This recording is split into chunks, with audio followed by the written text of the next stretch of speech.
Monza has always been a theatre of high drama, but this year it wasn't just the roaring engines or the wheel-to-wheel battle between Max Verstappen and Lando Norris that captured the headlines. It was the voice of a ghost from Red Bull's past. Christian Horner, the man dismissed from his role only weeks ago, found a way back into the conversation. Not through press conferences, not through interviews, but through a text message quietly slipped into the commentary box during Verstappen's dominant victory. For 2 decades, Horner was the face of Red Bull racing, the strategist, the motivator, the man who guided Verstappen to 4 straight world titles. Yet as Red Bull fights to hold off a resurgent McLaren, his departure left a void, and perhaps a wound that hasn't fully healed. His leaked comments after Monza hint at pride, but also something deeper, a coded reminder of the legacy he built. And make no mistake, what Horner said could have major implications for how Red Bull is perceived moving forward. If you want to keep up with the inside stories and shocking truths shaping the 2025 Formula One season, make sure you hit subscribe, because this is one video you don't want to miss.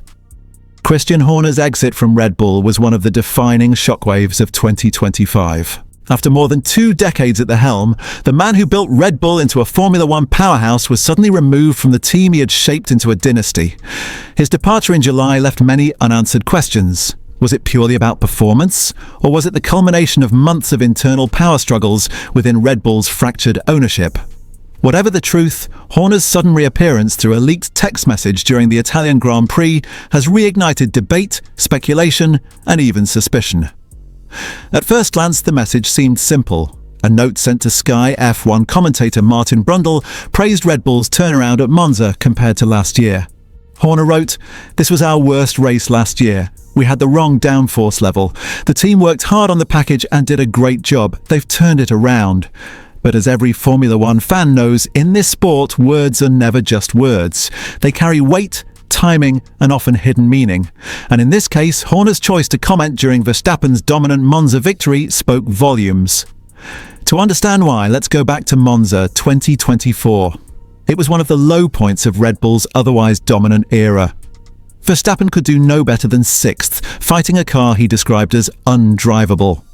The issue wasn't raw engine power, but aerodynamics. Red Bull had brought a car that was ill-suited for the high-speed demands of Monza, running the wrong downforce setup, leaving Verstappen exposed and vulnerable. It was a stark reminder that even the best team in the world can stumble if they misread the circuit. Fast forward 12 months and the contrast could not be sharper. Verstappen, now under Laurent Mekies' leadership, delivered a crushing performance. From pole position, he overcame a fiery first-lap duel with Lando Norris, briefly giving up the lead before reclaiming it just a few laps later. From that moment on, he was untouchable, stretching the gap to nearly 20 seconds by the checkered flag. It was clinical, relentless, and a throwback to Verstappen's dominance in previous seasons.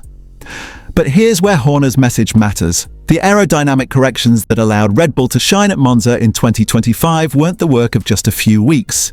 They were the result of a long-term development program, work that began under Horner's guidance months, perhaps even years earlier.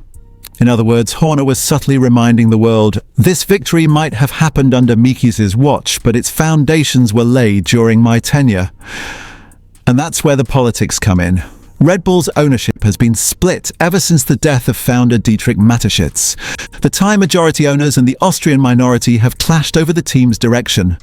Horner was seen as a stabilizing figure, someone who had the loyalty of Verstappen and much of the factory staff.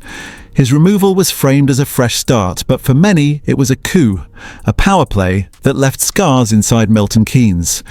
By inserting himself into the Monza storyline, Horner reminded everyone that his shadow still looms large. This raises another question. What does this mean for Max Verstappen? The Dutchman's loyalty has always been tied to the environment Horner built, a team completely structured around him where he was shielded from criticism and allowed to thrive as the undisputed number 1. Under Mekies, Verstappen is still winning, but there's a sense of tension. Red Bull may be competitive, but McLaren has been surging, Ferrari has shown flashes of brilliance, and Mercedes is regrouping. Verstappen's victories are not guaranteed anymore, and that makes Horner's words feel even sharper, almost like a reminder to Verstappen himself. Remember who gave you the platform to dominate. Then there's the second car. Red Bull's Achilles heel has always been the second seat, and Monza proved that once again.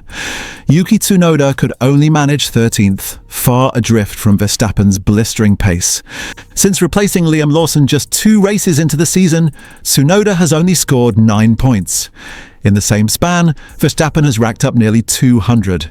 That imbalance is unsustainable, and the paddock is buzzing with speculation about yet another lineup change. The name on everyone's lips? Isaac Hadjar. The Racing Bulls rookie has been nothing short of sensational. A podium at Zandvoort, points again at Monza. He's proving he has both the raw speed and the composure under pressure. But here's the twist. Hadjar may not want the promotion. History is littered with talented drivers chewed up by the second Red Bull seat.